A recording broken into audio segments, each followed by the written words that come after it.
cromatografias, aqui a fase móvel ela não tem nenhum contato com o analito. Existem dois tipos de cromatografia a gás: a cromatografia gás líquido e a cromatografia gás sólido. A cromatografia gás líquido, ela baseia-se pela participação da fase móvel de um gás qualquer e da fase estacionária por um líquido, obviamente. O conceito da cromatografia gás líquido ele foi introduzido por Martin e Singh em 1941.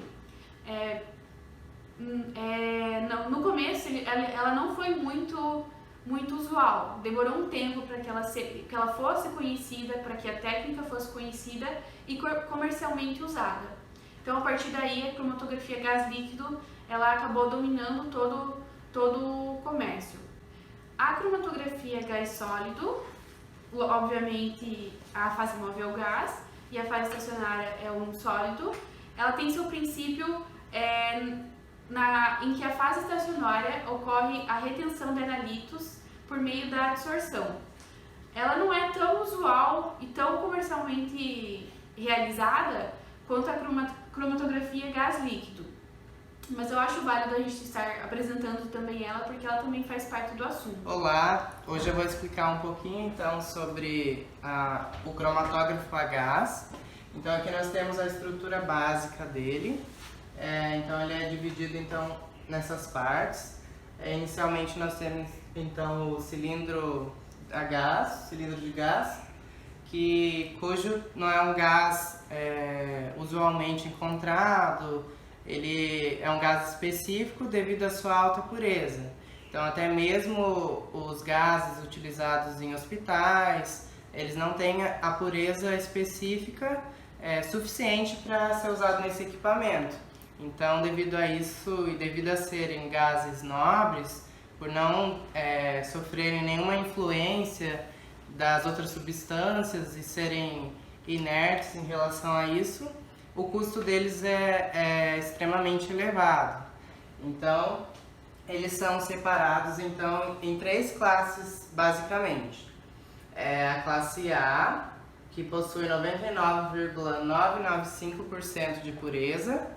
A classe B, 99,999% de pureza. A classe C, então 99,999% de pureza. Então, normalmente tu vai encontrar nos cilindros, resumidamente, como 4.5, 5.0 e 6.0. Cada um desses daqui são responsáveis, então, para quantificar e ajudar na separação dos compostos dentro da estrutura do cromatógrafo. Eles são gases então de arraste, vão passar pelas tubulações. Aqui nós temos posteriormente o controle de pressão, um fluxo, então uma válvula que tu vai controlar. Normalmente ela é utilizada mais no início do experimento para calibração e tudo mais. E posteriormente nós temos o injetor. Essa etapa é uma etapa muito delicada. Existem equipamentos que ocorre a injeção então da sua amostra de forma automática, de forma não mecanizada, podendo ser feita tanto dessa forma, mecanizada como eu disse, ou da forma através de uma pessoa mesmo, um manipulador, vai lá, o técnico responsável, e vai injetar. Então, lógico que são seringas específicas para a quantidade de amostra e tudo mais, e a quantidade de amostra, por exemplo, é sempre mínima, uma quantidade bem pouca, e existem vários tipos de injeções, mas eu gostaria de falar um pouquinho sobre, no caso do técnico responsável, ele ser qualificado e treinado para isso, pode acontecer dois tipos de injeções, a injeção instantânea e a injeção lenta. O que seria então a injeção instantânea? Tu vai colocar então a seringa no seu injetor e tu coloca, daí posteriormente tu vai ter que acionar instantaneamente então essa amostra. Se você fizer isso de forma lenta, de maneira lenta, pode acontecer e vai acontecer que suas amostras não serão separadas no final do experimento. Então a sua leitura vai acontecer falhas. Então esse é um dos problemas que pode acontecer nessa parte da análise. Então na instantânea, aqui nós podemos ver então no tempo zero, tipo, tu injetou a amostra e depois de determinado tempo elas conseguem começar a se separar totalmente uma das outras. Na injeção lenta, essa parte da separação não acontece então de maneira tão clara, às vezes não acontece. Então posteriormente então, é o processo de injeção, aí sim vem para a coluna do cromatógrafo. Da mesma maneira, similar, né, a maneira do cromatógrafo, da cromatografia por camada delgada e tudo mais, é basicamente o mesmo princípio, porém aqui é com o gás de arraste. Então a tua amostra está ali, daí os gases vão passar pelas serpentinas e tudo mais da coluna e para acontecer então essa separação. Posteriormente então o processo da coluna, ele passa por um detector.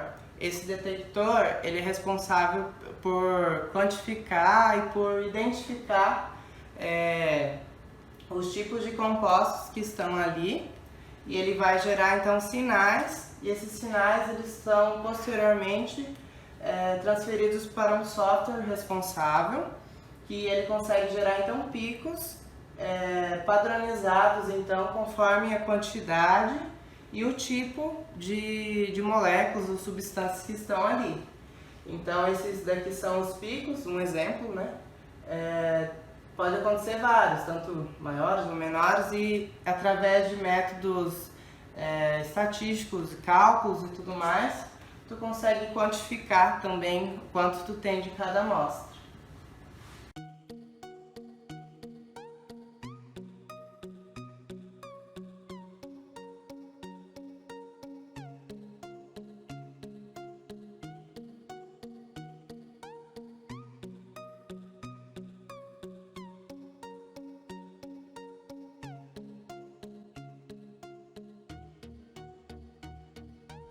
A cromatografia gasosa ela pode ser aplicada em diversas áreas, como a área de ambiental, na análise de alimentos para ver ácidos graxos, triglicerídeos, compostos voláteis responsáveis por aromas, na análise de fármacos, na análise de química fluorense, toxológica, na questão de doping e metabólitos de drogas e etc.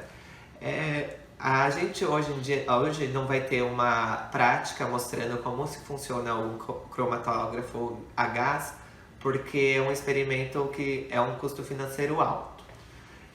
Mas a gente vai pegar dois exemplos de estudos já realizados na área de alimentos, onde foi utilizada a cromatografia gasosa para a identificação de agrotóxicos e pesticidas em alguns vegetais. Seriam nas frutas de maracujá, laranja e no mel, onde foi feita a cromatografia e separada em picos no gráfico que é gerado, onde foi identificado o agrotóxico. E o agrotóxico ele é uma substância volátil e termorresistente. E isso é bem importante no processo de cromatografia gasosa, porque ele não sofre alteração por conta do calor na sua molécula e ele evapora fácil, que seria o que a gente gostaria que ocorresse na cromatografia. Sobre as vantagens da técnica de cromatografia gasosa, eu posso citar que você utilizando a cromatografia gasosa, você vai ter uma rapidez do método, então você vai poder analisar várias amostras ao mesmo tempo. Ela tem também um grande poder de separação, sendo que ela pode separar vários compostos numa mesma análise. Ela também tem uma alta sensibilidade, sendo que ela pode detectar ppm ou baixas quantidades do analítico que tu está pesquisando. Ela também pode quantificar os componentes. Então, se, por exemplo, você quer saber a quantidade de um componente que tem, você vai lá e coloca que ela vai quantificar a quantidade que tem nessa amostra. E também para você fazer essa análise, você necessita de uma pequena quantidade de amostra. Ou seja, se você tiver uma amostra pequena, você vai conseguir também fazer essas análises. Utilizando a cromatografia gasosa em alimentos, eu posso citar que uma das análises que é bastante feita é a análise de patulina em alimentos. Ou seja, a patulina aqui no Brasil ela não tem um limite detectado pela legislação vigente. Então ela não tem uma legislação que diga a quantidade que precisa. Mas nos países de fora a gente tem uma quantidade que deve ser respeitada. Então, a patulina ela é um produto do metabolismo secundário de fungos de alguns genes, como o pelicínio e o aspergillus. Ela afeta normalmente maçãs e o suco da maçã, no caso, que é o subproduto.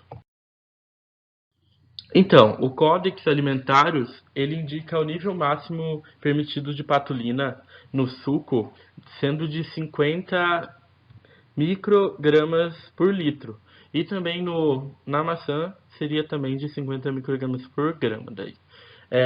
A Juliana Elisa Welk, ela pesquisou um pouco sobre os fungos que produzem essa micotoxina, e daí ela quantificou uma quantidade maior que o desejado em outros países. No caso, então, a gente aqui no Brasil deveria ter uma atenção maior na hora de exportar esses sucos ou exportar a maçã.